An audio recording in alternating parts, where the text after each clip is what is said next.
మేము డెమోక్రటిక్గా మాట్లాడగలుగుతాము అని ఒక సందేశము 2 తెలుగు రాష్ట్రాలకు ఇచ్చిందనే విషయాన్ని గుర్తుపెట్టుకోవాలి. నేను వచ్చింది ఇందుకు మొదలుగా, మనం చదువుకున్న వాళ్ళము, విఘ్నులము, మనం మాట్లాడగలం. ప్రభుత్వాలనే మార్చగల శక్తి ఉన్నప్పుడు మన బతుకును మార్చుకోలేమా? ఇక్కడ డైలాగ్ అనేది ఎప్పుడైనా సరే, డెమోక్రటిక్ డైలాగ్ ఎప్పుడు కూడా మార్పుకు కారణమవుతుంది.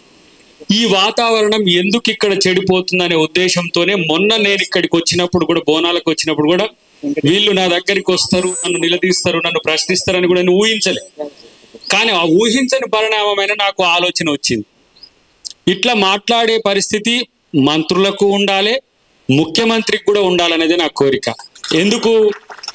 ఎస్, దయాకర్ పోయి సెంట్రల్ లైబ్రరీ హాల్ దగ్గర మాట్లాడి వాళ్ళ ప్రశ్నలు విన్నాడు, వాళ్ళు కోప్పడితే చూసిండు, వాళ్ళ ఆవేశాలని తెలుసుకోగలిగిండు. ఈ ప్రయత్నం ఎవరైనా చేయాలని ఎప్పుడు అనిపిస్తుంది అంటే రచ్చ కాకుంటేనే. నేను మనోన్ని కూడా ఎందుకన్నా అంటే, మీ ఆవేదన చెప్పుకునే వేదిక లేకుండా పోయేది అప్రజాస్వామికం. తర్వాత నేనేం మీ దగ్గర నుంచి తెలుసుకున్న తర్వాత నేనేం చేయాలనేది నాకు ఒక ఐడియా వస్తుంది. నేను ఇక్కడ మన వాళ్ళని కలిసిపోయినాక కూడా నేను ముఖ్యమైన అధికారిని కలిసిన, అసలు వాస్తవానికి రాజకీయాలు పక్కన పెట్టి, పేరు ఎందుకు కానీ, కలిసిన తర్వాత వారు ఒక సమాచారం ఇచ్చిండ్రు. ఆ సమాచారం చెప్పినా అది మీకు త్వరలో లాగా అనిపిస్తుంది. ఈ త్వరలో ఎంత ప్రమాదకరమో మీతో దగ్గరికి వచ్చినాక తెలిసింది. ఇంకో త్వరలో అనే పదాన్ని నేను వాడడాన్ని నిషేధిస్తున్నా.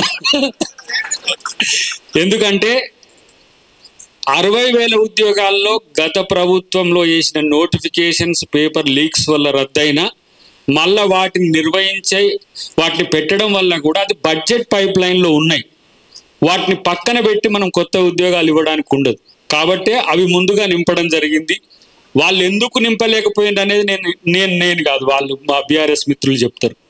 కానీ మేము అది కూడా ఒక అడ్డంకి. ఇప్పుడు దాంట్లో 10,000 వరకు అని మన అశోక్ సార్ అన్నాడు, ఇంకో మిత్రుడు 5,000 అన్నాడు, 6,000 అన్నాడు. Maybe most probably new notifications editions అయి ఉండొచ్చు కాక, అవి 52,000తో ఇప్పుడు 62,000 ఇట్లా వచ్చినట్టుగా ఏదో లెక్క ఉంది. నేను దాని పూర్తి స్థాయి వివరాలు తీసుకుంటా. కానీ ఇప్పుడున్న పరిస్థితుల్లో మోస్ట్ ప్రాబబ్లీ మీరు అనుకుంటున్న ఎన్నికల లోపుకే 18,000 + 22,000 వరకు పర్మిషన్స్ వచ్చి నోటిఫికేషన్స్ కూడా రావచ్చు అనేది నా యొక్క ఆలోచన. దాన్ని మీతో కలిసి ఒక రిప్రజెంటేషన్ ప్లాన్ చేస్తున్నా. 10 మంది మీరు ప్లాన్ చేసుకోండి, 10-15 మంది మీరు ప్లాన్ చేసుకోండి. అక్కడ కూడా వచ్చేదంటే మీతో భయపడేది. ఎందుకంటే మేమెందుకు భయపడమంటే మేమే మీరు, కొత్తగా ఏం కాదు. కాకపోతే దయాకర్ ఇప్పుడు అధికారంలోకి వచ్చిన తర్వాత మొన్న ఎమ్మెల్సీ అవ్వచ్చు కాక. కానీ నేను ఇంతకుముందు చెప్పిన కదా, ఒక రోజున నేను కోదండరామ్ గారి దగ్గరికి పోతే ఊహించలే నేనైతే అసలు అంత స్పాంటేనియస్గా థౌజండ్స్ ఆఫ్ క్రౌడ్ వచ్చి. అంటే విద్యార్థి శక్తి కానీ నిరుద్యోగ శక్తి కానీ ఎట్లా ఉంటుందో, నేను నా లైఫ్లో నేను ఎంకామ్ చేసిన, ఎంసీఏ చేసిన, ఎల్ఎల్బి చేసిన, పిహెచ్డి చేసిన, కానీ ఆ రోజు చూసిన ఆ కసి నాకెందుకో చాలా భయంకరంగా అనిపించింది. ఆ రోజు చాలా పెద్ద ఎత్తున ప్రతిదాడికి కూడా వాళ్ళు తెగబడే పరిస్థితుల్లో దాన్ని సబటైజ్ చేసిన, అది చాలా ప్రమాదకరం. అలాంటి పరిస్థితిని మీకు రానివ్వమని మాత్రం నేను ఈ వేదిక మీద నేను తెలియజేస్తున్నా. మీకు 15వ తారీఖు వరకు ఆగస్టులో మా అశోక్ సార్ అన్నట్టు, మా మిత్రులు అన్నట్టు మీరు డెడ్ లైన్స్ పెట్టుకున్నా ఆ డెడ్ లైన్స్కి అవకాశం రాకుండా చేసే ప్రయత్నం చేస్తా. వీలైతే రేపే ఎల్లుండే ముఖ్యమంత్రి గారిని కూడా నేను మిమ్మల్ని కలిసిన అని కూడా చెప్పాలి. ఇట్లా మీడియా ద్వారా చెప్పుడు కాదు కదా, మిమ్మల్ని కలిసినా ఇట్లా పోయినా అనే విషయం కూడా చెప్పాలి. ఒకటి మాత్రం నేను గమనించింది ఏంటంటే, మేము తెచ్చుకున్న ప్రభుత్వంలో మాకు అవకాశాలు ఏవి? మేము మీకోసం రోడ్డున పడి తిరిగితే ఇక్కడ కుర్చీల్లో కూర్చొని రాసుకున్న వాళ్ళకు ఉద్యోగాలు వచ్చినాయి. మరి మా సంగతి ఏంటని మీరు మమ్మల్ని నిలదీసినట్టుగా కనపడ్డది ఇక్కడ. ఇదే కాకుండా 2 లక్షల ఉద్యోగాల, ఇంతకుముందు మన మిత్రుడు అన్నట్టు ఎంత మేరకు ఉన్నదో వాటి విషయాలు కూడా నా ద్వారా తెలియజేసే ప్రయత్నం చేయడం కాకుండా, జీపీఓస్ కూడా సంబంధించి నేను పెద్దలతో మాట్లాడిన, మీ కాడికి రావాలంటే ఏదో ఒకటి చెప్పకుండా నేను రావడం కూడా భావ్యం కాదు. కాబట్టి మీ రిప్రజెంటేషన్ మీరే ఎంచుకోండి. 10-15 ఎంచుకుంటే నేను ఒక 2-3 రోజులు ఒక ప్రయత్నం పెద్దలతోనే చేస్తా. ప్రయత్నం కాదు, సీరియస్గా మీతో ఉండేట్టు చేస్తా.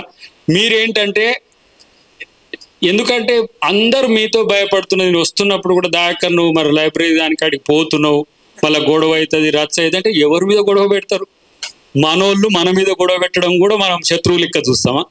మన మన నిరుద్యోగులు, మన యువకులు తెలంగాణ కొరకు పోరాడిన రక్తం ఇది. ఎంత చైతన్యవంతమైన రక్తం. మాలాంటి వాళ్ళని ప్రశ్నించకపోతే మీరు ఇంకెవరిని ప్రశ్నిస్తారు? మేమే కదా ఆ రోజు మేము ఏ ప్రయోజనాల కొరకు ఏ జేఏసీలకు తెచ్చినామో నాకు తెలుసు. చెత్త ఏరుకునే వాళ్ళని కూడా జేఏసీలకు తీసుకొచ్చినాం మేము. చెత్త జేఏసీ అని పెట్టి చిన్న చిన్న సంఘాలు వచ్చి ఆ రోజు మన కొరకు చేసింది. నేను ఏ ప్రభుత్వాన్ని నిందించడానికి ప్రయత్నం చేస్తలేను. నా ప్రభుత్వం కరెక్ట్గా చేయాలని కోరుకుంటున్నా. దానికోసమే మీ దగ్గరికి వస్తున్నా నేను. లేకపోతే ఎందుకు బాస్ చాలా మంది చాలా పోస్టులు తీసుకొని హాయిగా ప్రశాంతంగా ఇంత రక్కస్ కొరకు ఇంత రచ్చ కొరకు ఎవరు రారు. కానీ మేము ముద్దాయిలం కావద్దు ప్రజల ముందు. ఎందుకంటే ఏ ప్రయోజనాల కొరకు తెలంగాణను సాధించుకున్నామో ఆ ప్రయోజనాలు సాకారం కావాల్సిన అవసరం ఉంది. అది మీలాంటి వాళ్ళకు మేలు జరిగితే మీరు కదా తెలంగాణ భవిష్యత్తు. రేపు ఇలా ఒక కొత్త అంశం వచ్చింది ప్రైవేట్ రంగంలో రిజర్వేషన్లకు సంబంధించి. ఇలా ఆంధ్రప్రదేశ్ ప్రభుత్వము 90% రిజర్వేషన్లు ఇస్తే మనం కూడా భూమిపుత్రులకు 80% రిజర్వేషన్లు అని అనుకున్నాం. కానీ అది చట్టరూపం దాల్చలేదు. దానికి సంబంధించిన అవసరం ఇప్పుడు చట్టరూపం దాల్చాల్సిన అవసరం ఇప్పుడు ఉన్నది. ఎందుకంటే కొత్తగా వచ్చే ఏ కంపెనీలోనైనా తెలంగాణ అస్తిత్వం, తెలంగాణ భూమిపుత్రుని యొక్క ముద్ర ఉండాల్సిన బాధ్యత అయితే ఉన్నది. అది మనం అందరం చేద్దాం. నేను కూడా ఎందుకు మీకు ఈ మాట ఇస్తున్నంటే, ఇక తెలంగాణ సాధించుకొని ఫ్రీ జోన్ ఉన్నట్టుగానే ఇక ఇప్పుడు కూడా ఉంటే తెలంగాణ ఎచ్చుడు ఎందుకన్నా ఆదిలాబాద్ బిడ్డ గోండ్ ఏడ్సే, నా ఖమ్మం బిడ్డ దళితుడు ఏడ్సే, నా మహబూబ్నగర్ బిడ్డ బీసీ ఏడ్సే. అసలు ఇక ఇన్ని ఉద్యోగాలు ఎవరికి పోతున్నాయి? లక్షల ఉద్యోగాలు ప్రైవేట్ ఉద్యోగాలు వచ్చి ఎవరికి పోతున్నాయంటే టెక్నికాలిటీస్ పేరు మీదనో లేకపోతే మేధో వలస పేరు మీదనో. ఇప్పుడు హైదరాబాద్ అనేది ఇంటర్నేషనల్ డెస్టినేషన్ అయిపోయింది. తెలంగాణ వల్ల ముఖం కనపడడం కూడా సమస్య అయిపోతున్న పరిస్థితులు ఇవి. అదే ప్రైవేట్ రంగంలో రిజర్వేషన్లు ఉంటే చాలా మంది దీంట్లో ఇంతకుముందు మా నాయక్ మాట్లాడిండు నారాయణ ఖేడ్, ఆ ఆవేదన చూస్తుంటే మరి ఎవరికి చెప్పుకోవాలనే దాని దగ్గర ఇలా ప్రభుత్వంలో ఉండే నేను ఈరోజు ఎమ్మెల్సీగా ఉండొచ్చు గాక, నా స్ట్రేచర్ ఎంతున్నది, నా స్టేటస్ ఎంతున్నది, నా బలం ఎంతున్నది అని కూడా నేను కూడా చూసుకోవాలి కదా. మీ నుంచి వచ్చిన విజ్ఞాపనల విషయంలో నేను నిజంగానే తెలంగాణ ఉద్యమకారుణ్ణి అయితే నేను ప్రభుత్వంలో నేను నా ప్రాధాన్యత ఉన్నది అని అనుకోవాలంటే మీ యొక్క అంశాలను నేను ప్రభుత్వంలోని ముఖ్యమంత్రి గారి నుంచి ఒక్క డిపార్ట్మెంట్ కాదు కదా, రెవెన్యూ నుంచి మొదలు పెడితే ఎలక్ట్రిసిటీ నుంచి మొదలు పెడితే ప్రతి డిపార్ట్మెంటు ఇలా జాబ్స్కి సంబంధించి ముఖ్యమంత్రి గారు డిప్యూటీ సీఎం గారు ఒకరోజు మీ సందర్భం మీతో మీ అంశంలోనే కోదండరామ్ గారు, రియాజ్ గారు, తర్వాత మన దయాకర్ గారు, ఇంకో వెంకట్ గారితో కలిసి మాట్లాడిండు. ఆ రోజు అంటే నాకు ఈ సబ్జెక్టు నేను అప్పుడు రాలేదు, ఇక్కడికి చేయలేదు కాబట్టి నాకు తెలియదు. కానీ వాళ్ళు కూడా చెప్పిండు, రియాజ్ గారు కూడా ఒక మాట చెప్పిండు. ఆ రోజు నుంచి పైప్ లైన్లో ఉన్న ఏంటి, అసలు ఇప్పుడు మనం వేయాల్సిన ఏంటి, బడ్జెటరీ పర్మిషన్స్ ఎంత మేరకు ఉంటాయనే విషయంలో త్వరలోనే త్వరలో ఈ 2-3 రోజుల్లోనే మీకు నేను మీ రిప్రజెంటేషన్కి చెప్పిస్తా. నేను మీకు ప్రభుత్వానికి మధ్య వారధిగా ఉండడానికి నేను సిద్ధమని చెప్పి తెలియజేస్తున్నా. ఆ విషయంలో నేను ఎందుకు ఇంత ఆతృత అనంటే 100 ఫోన్లు నేను అటెంప్ట్ చేసేదానికంటే మీతో ఇక్కడ చర్చించేది మొత్తం తెలంగాణకు పోతుంది. ఇంతకుముందు ఉస్మానియా యూనివర్సిటీ వేదికగా ఉద్యమం నడిస్తే మొత్తం కాకతీయ నుంచి అంతా పోయినట్టుగా ఇలా ఆ పరిస్థితి ఇప్పుడు సెంట్రల్ లైబ్రరీకి ఇక్కడికి వచ్చినందుకు సంతోషం. ఇలా మా ఉపేందర్ రెడ్డి గారికి నేను థ్యాంక్స్ చెప్పుకుంటున్నాను. ఎందుకంటే నన్ను ఇక్కడికి బోనాలకు పిలిచి నా బోనం ఎత్తిండు కాబట్టి. లేకపోతే నేను వేరే పనులలో ఎంగేజ్ అవుతుంటే ఈరోజు వేరే ప్రోగ్రామ్ ఉన్నా కూడా ఇక్కడికి వస్తా అని రాకపోతే మళ్ళీ నా క్రెడెన్షియల్స్ కూడా క్రైసిస్లో పడతాయి. కాబట్టి నేను ఇక్కడికి వస్తా అని వచ్చినందుకు మీరందరూ సహకరించిన తీరు, అడపాదడపా ప్రశ్నలు ఉంటాయి, అడపాదడపా ఆవేశాలు ఉంటాయి, దాన్ని అర్థం చేసుకోలేక కాదు. మళ్ళీ కూడా ఇక్కడికి రావడానికి నాకు అవకాశం ఉండాలంటే మీరు చెప్పిన అంశాలన్నీ కూడా నేను ప్రభుత్వం దగ్గరికి తీసుకుపోవాల్సిన అవసరం ఉంది. ఇది మీతో చెప్తున్నది కాదు, మీతో పాటు వీళ్ళతో కూడా చెప్తున్నా నేను. ఇవి ఎందుకంటే మొన్న వచ్చి ఈడ అగపడ్డది అంత పెద్దగా ఏదో దయాకర్కు నిరసన సెగ, దయాకర్ని అడ్డుకున్న విద్యార్థులను వస్తుందని నేను అనుకోలే. మరక మంచికే ఏంటి, అడ్డుకున్నది కూడా మంచికే. ఎందుకంటే మీకు మంచి జరగడం అంటే మనకు మంచి జరగడం అనుకునేటోళ్ళం మేము. ఫక్త్ పొలిటీషియన్ గానే దయాకర్ అంటోడు తెలిసినోడు కాదు కదా, దయాకర్ కూడా గట్లనే అయిండ్రా అని అనుకుంటారని ఆ మాట వద్దని మీ దగ్గరికి రావడం జరిగింది. కాబట్టి త్వరలోనే వీళ్ళందరితో కృష్ణ, నాకు శంకర్ వీళ్ళు ఇంతకుముందు టచ్లు ఉండు కాబట్టి ఇప్పుడు అశోక్ సార్తో మిగతా ఆడబిడ్డలు కూడా ఉన్నారు. వాళ్ళని రిప్రజెంటేషన్ మీరు ప్లాన్ చేసుకోండి. నేను రేపటి మధ్యాహ్నం వరకు ఇప్పుడు ఏంటంటే క్యాబినెట్ నడుస్తుంది కాబట్టి అందరూ ఆ పనిలో ఉంటారు. నాకు రేపు మళ్ళీ నేను కరీంనగర్ ఇన్ఛార్జిగా ఉన్నా కాబట్టి రేపు నాకు పని ఉంది కాబట్టి ఎల్లుండి పొద్దుగాల వరకు నేను చెప్పే ప్రయత్నం చేస్తా.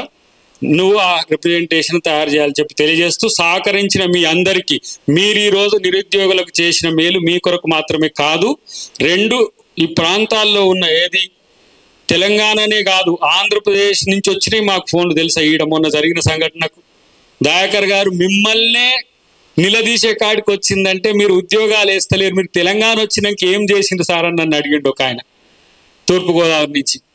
మీరు తెలంగాణ తెచ్చుకున్న తర్వాత ఉద్యోగాలు, నీళ్లు, నిధులు, నియామకాలు అన్నారు కదా, మరి నియామకాల విషయంలో మీరు కూడా ఎందుకు బీఆర్ఎస్ అన్నారు, కాంగ్రెస్ మీరు కూడా చేయట్లేరని విద్యార్థులు మిమ్మల్ని అడుగుతున్నారు. కాబట్టి మీరేందో మీరు కూడా ఆలోచించుకోరు సార్ అన్నప్పుడు కొంత ఆత్మవిమర్శ, ఆత్మ పరిశోధన చేసుకునే గుణం ఉన్నది. కాబట్టి మీ దగ్గరికి వచ్చిన మీరందరూ సహకరించినందుకు థ్యాంక్స్.